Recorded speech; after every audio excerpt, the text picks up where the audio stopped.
Assalamualaikum warahmatullahi wabarakatuh. Sahabat Hikmah, belum lengkap rasa masakan tanpa kehadiran bumbu di dalamnya. Sudah tentu, makanan akan terasa kurang sedap. Kehadiran rempah-rempah seperti bawang merah, bawang putih, cabai, ketumbar, dan yang lainnya adalah bumbu masak alami yang wajib dalam setiap olahan masakan.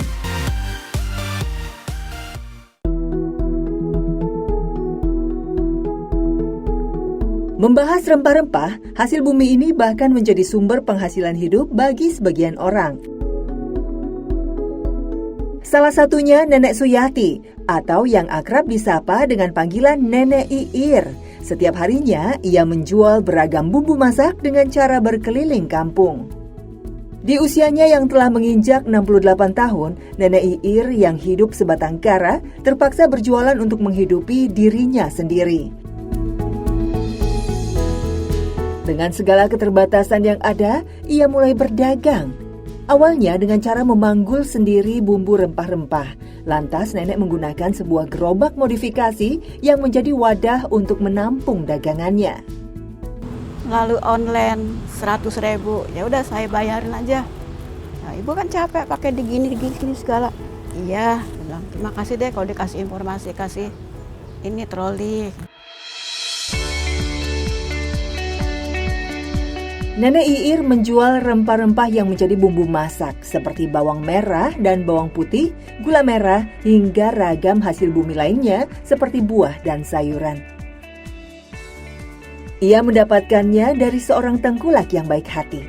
Alhamdulillah, nenek mendapatkan harga yang murah untuk kemudian dijual kembali. Dari pagi hingga siang hari, Nenek Iir berjalan kaki dan berkeliling sambil berteriak menjajakan barang dagangannya. Tak henti kaki Nenek Iir melangkah sambil tangannya terus mendorong gerobak berisi bumbu-bumbu rempah. Nenek tak ingin roda-roda gerobak ini berhenti berputar agar dapat terus membantunya mencari sedikit rezeki. Kadang-kadang saya berhenti dulu, terus saya benerin sendiri, terus ada yang lewat, bapak-bapak, bu, perlu dibantu? Enggak, udah saya sendiri aja. Ya hati-hati ya bu, ya udah gitu aja.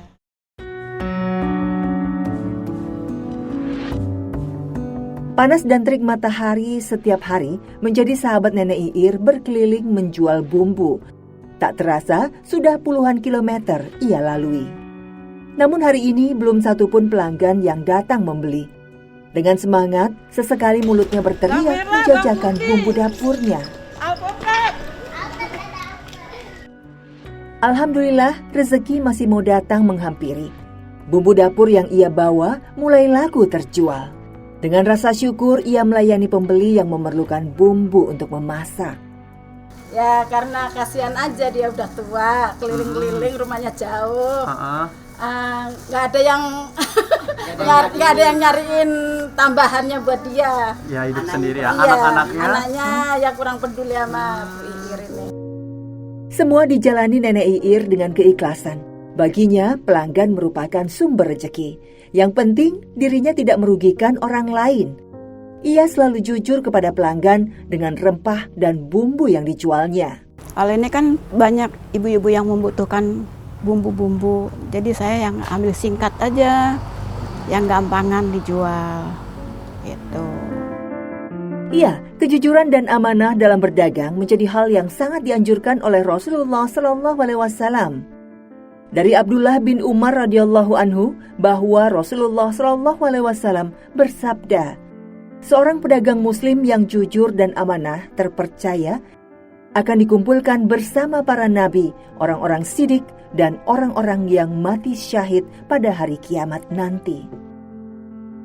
Tapi, terkadang Nenek Iir harus bersabar hati ketika pelanggan menawar bumbu yang dijualnya dengan harga yang murah, bahkan dibandingkan dengan harga yang ada di pasar.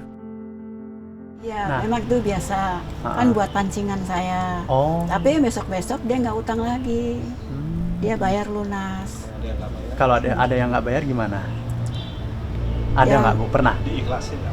Kadang-kadang ya udah, biar memang bukan rezeki saya. Ikhlas aja gitu? Ikhlas nggak aja. Bu Iir nagih atau mendatangi? Nggak mau saya, biar kita ikhlas aja.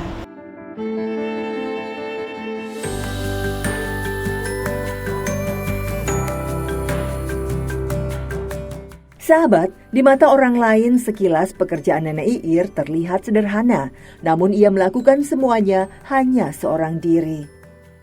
Pagi hari, ia mulai bergegas untuk belanja semua keperluan dagangannya. Tangannya masih cekatan memilih bawang merah, kemiri, dan bumbu lainnya.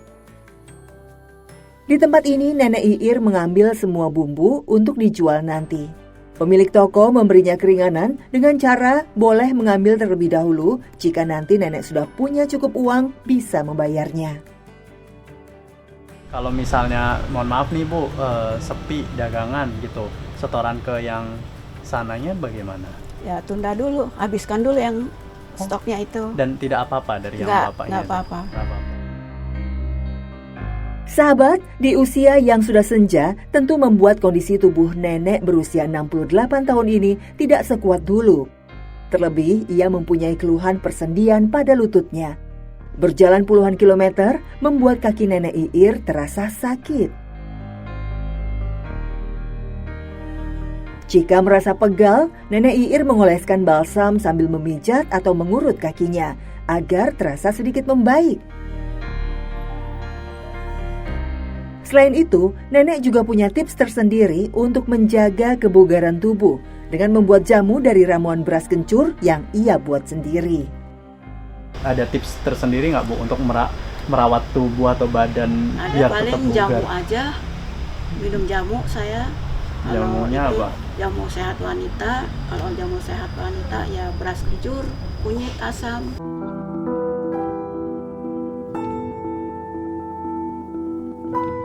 Sahabat Hikmah, perjuangan hidup Nenek Iir penuh dengan cobaan. Nenek sempat menikah dengan seorang tentara yang berasal dari Papua hingga memiliki 3 orang anak. Qadarullah, takdir berkata lain. Nenek harus rela ditinggalkan suami tercinta selamanya. Udah meninggal tahun 93. Meninggalnya tahun 93. Sebelum meninggal, pada waktu itu dia masuk Muslim di Istiqlal. Nah, terus dia rencananya banyak sekali. Dia mau ngurusin anak yatim, pokoknya ngurusin orang-orang tua yang udah tua-tua gini. Katanya emang udah rahasia Allah, kita nggak bisa bilang apa-apa. Itu jadi seperti kayak orang mimpi saya juga. Perasaan Nenek Iir hancur saat itu. Terlebih, ia harus membesarkan ketiga anak-anaknya yang masih kecil. Masih melekat sosok sang suami tercinta di dalam ingatan nenek, hingga ia memilih tidak menikah lagi dan membesarkan ketiga anaknya seorang diri. Nenek Iir menjalani hidup sebagai ibu tunggal sejak tahun 1993. Tidak mau. Kenapa Ibu? Saya kalau bukan dapat orang yang seperti itu, yang seperti suami ya? Suami nggak mau saya. Tidak, suami saya begitulah, tapi jiwanya lain daripada yang lain. Bawang. Meski berat, namun ia mampu dan berhasil membesarkan 3 anaknya seorang diri.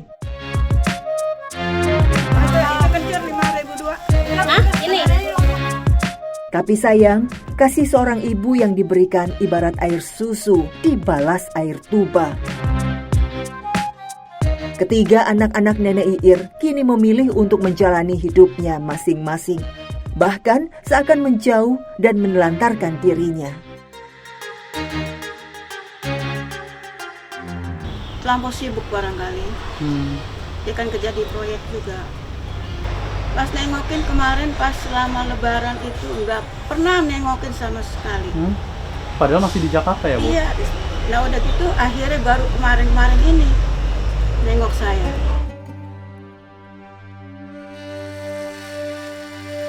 Berbagai ujian tidak membuatnya lemah. Nenek Iir mengaku ikhlas menerima takdir kehidupannya. Sebagai makhluk yang tak berdaya, Nenek Iir selalu banyak berdoa kepada Allah Subhanahu wa Ta'ala agar senantiasa dikuatkan. Ia bahkan punya amalan khusus yang selalu dilakukan, yakni menginfakkan sebagian hasil dagangannya setiap hari Jumat. Masya Allah. Ya, kalau saya memang kayaknya sih merasa terangkat ya. Saya merasa terangkat, saya orangnya nggak gampang putus asa. Biar bagaimanapun juga saya tetap harus bisa.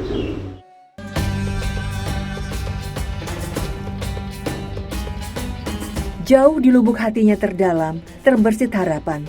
Jika jualannya terus lancar, ia ingin bisa berkurban tahun depan. Sudah begitu saya mau mengumpulkan uang sedikit-sedikit buat kurban. Saya nggak memikirkan dunia. Insya Allah berarti. Mudah-mudahan saya bisa. Amin Bu, insya Allah, amin. Saya udah ada niat dari kapan-kapan. Masya Allah, sungguh mulia niat Nenek Iir menabung untuk berkurban. Bahkan dalam sebuah hadis riwayat Bukhari, umat muslim dianjurkan untuk menabung.